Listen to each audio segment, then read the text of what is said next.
So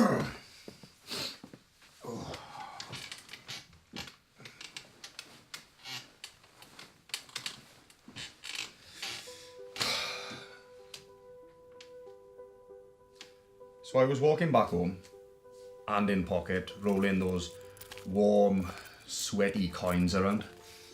All 7 of them. You see, I currently have a £1.39 to my name. This has to last me 10 days. I'm alright, like.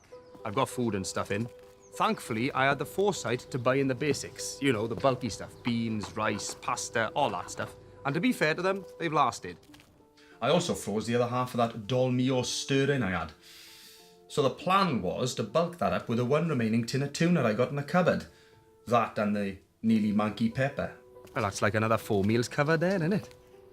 Anyway, I was looking forward to my meal and considering whether I should blow the rest of my cash on a scratch card and a double-decker, whether it would be safe to refreeze the dolmio stirring sauce, or whether I should save my cash for emergency wine gums. That's where I was, you see, when I saw the poster. It could just be another poster. Or it could be the greatest opportunity that has ever presented itself to me. The poster had a picture of a black and white fluffy cat on it. It was badly photocopied, probably on the office photocopier, and sellotaped to the lamppost at the bottom of my road. I didn't recognise the cat, but it was missing, and I felt a bit bad about that. The cat looked pretty friendly too, and I'm sure the owners, Dave and Kate, so the poster said, were missing it. Jasper, not it.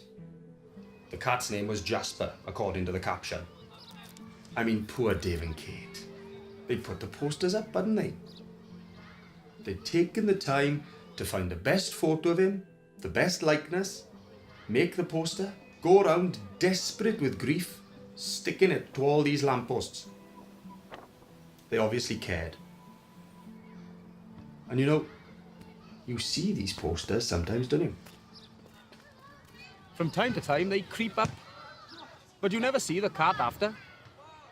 So you never know whether it's been found safe and well, or whether the cat smuggler got it, or whether it ended up under the wheels of a car. All you ever see are the posters, weather-worn and faded. The other thing that made me think that maybe they were desperate to find Jasper was the reward they were offering. £300, the poster said. Not an unsubstantial amount. And you know, he looked like quite a nice cat, but he didn't look like a £300 reward type of cat. I mean, I doubt he was a pedigree. From the photo, he looked more like your common garden moggy, but he'd have to be pretty special to warrant such a large reward. Maybe he does the hoovering. Maybe he's a secret drugs mule. Maybe he's a dazzlingly witty, fun guy.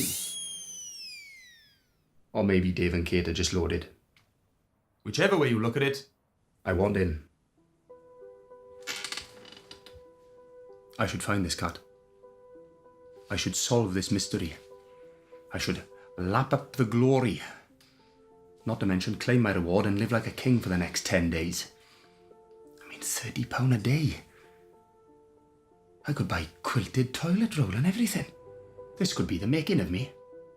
The beginnings of a beautiful relationship. Of nights in round theirs with glasses of wine and takeaways. Think now, what are my assets? Not many at the moment, that's for sure. But I do have 2 fully functioning feet, which means that I can pound the pavements for hours in search of Jasper, costing me nothing but time. And possibly a soggy toe, due to the hole in the sole of my left shoe. But if Jasper were on a main road, he'd have been found by now. He'd have answered to somebody calling his name. Hold on. Do cats answer to people calling their names, or is that just dogs?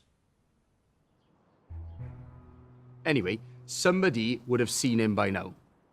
Cats don't go missing on main roads. They get killed on them, but they don't go missing. Cats normally go missing in sheds or gardens or up trees or whatever.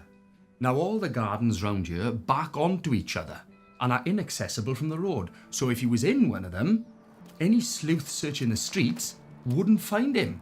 So the first step, check out the back.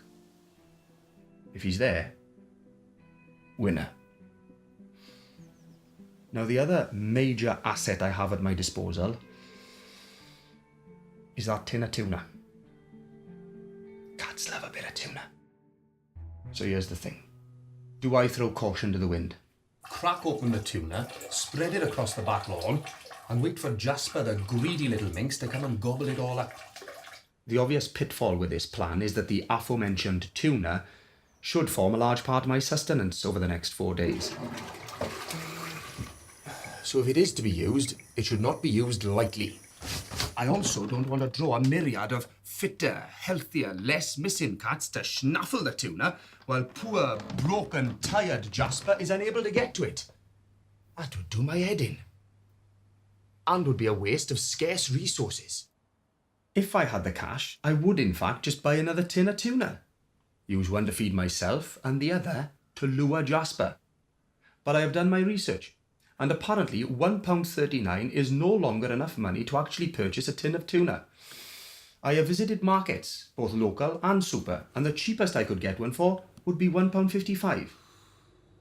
I have of course considered tinned salmon as a viable alternative, but the price on that is way beyond my means.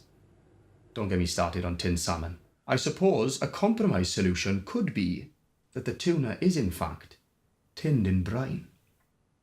Now, I would think that brine with its delicious fishy aroma would be the magnet to my metal cat.